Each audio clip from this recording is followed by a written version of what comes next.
তো ভিডিওটা শুরু করার আগে আমি বলে দিই, এই ভিডিওটা একটু পুরনো, মানে আমি যে ভিডিওটা আপলোড করেছিলাম তার অনেক দিন পরেই আমি এই ভিডিওটা দিচ্ছি।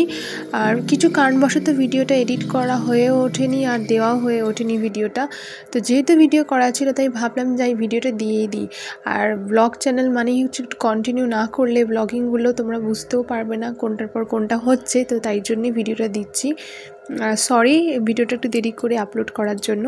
তো এই জামা কাপড়গুলো আগের দিন কাচা হয়েছিল, তো সেগুলো ভেজা ছিল, তাই জন্য আজকে সকালে একটু রোদে দিয়ে দিচ্ছি যাতে একটু রোদ পেয়ে যায়, শুকিয়ে যায়। তারপর আজকে তো অনেক কাচাকুচি আছে, মানে কাচতে হবে, তো তার জন্য সব জামা কাপড়গুলো এক জায়গায় করে নিয়ে আমাদের পুকুর আছে, তো সেখানে নিয়ে চলে যাব। মানে তোলা জলে কাচার থেকে পুকুরে কাচাটা মনে হয় খুব ইজি হয়, মানে যে কাজে তার খুব সুবিধেও হয়। আমারও মনে হয় যে পুকুরে কাচলে মানে অনেকটা কষ্ট একটু হলেও কম হয়। তো চলো এখন পুকুর পাড়ে যাব।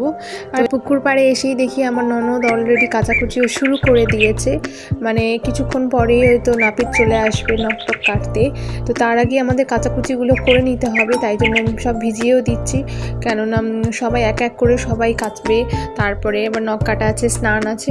আর কি ভাগ্যে ওয়েদারটাও ভীষণ ভালো ছিল, কিন্তু আগের দিন ভীষণ মেঘলা ছিল, ভয় পাচ্ছিলাম যে ওই দিনকার না মেঘলা হয়ে যায়, মানে রোদ না বেরোলে সকাল সকাল স্নান করা খুব কষ্টকর।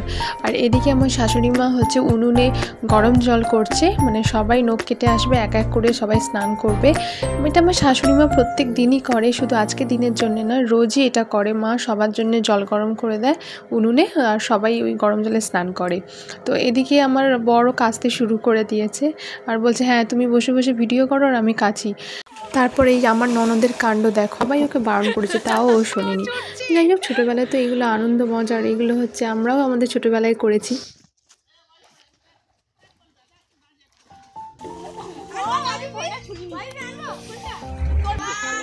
আর এই যে নাপিত আর আমার এই শ্বশুরমশাই বসে এখন দাড়ি ফাড়ি কাটছে। আর এই যে দেখো রায়ান, ও ঠান্ডা জলে স্নান করবে বলে জেদ করছে। ওকে আমি বলছি তোর ঠাম্মা গরম জল করেছে, তুই যা বাথরুমে গিয়ে স্নান কর, তাও যাবে না।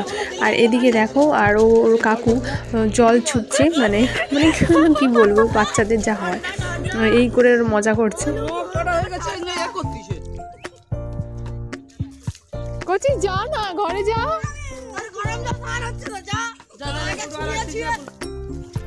তারপর স্নান করে এসে সবাই আমরা রোদে বসে এখন মুড়ি খাচ্ছি, মানে তখন প্রায় কটা বাজে, 11:30 12টা বেজেই গেছিলো, মানে দুপুরে খাওয়ার টাইম হয়ে গেছে। তখন কিছু করার নেই, সকাল থেকে কিছু খাওয়া ছিল না বলে আমরা মুড়ি নিয়ে ছাদে বসে গেছি। তো ওই দিনকার তো মুড়ি রুটি মানে শুকনো খাবার খেতে হবে, ভাত খাওয়া যাবে না, তো তাই জন্য আমরা মুড়ি খাচ্ছি রোদে বসে বসে।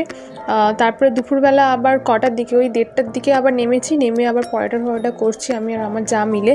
তো কিছু তো খেতে হবে, তো অনেকজন আমরা সবাই, তো মুড়ি খেয়ে থাকা যাবে না, শ্বশুরমশাই আছে, শাশুড়ি, তারপর আমার বর, আমার দেওর সবাই আছে, তো সবাই তো কিছু খাবে, তো তার জন্যই আমরা রুটি পরোটা করছিলাম। আর আজকের মতো এখানেই ভিডিওটা শেষ করছি, অন্য একটা ভিডিওতে দেখা হচ্ছে।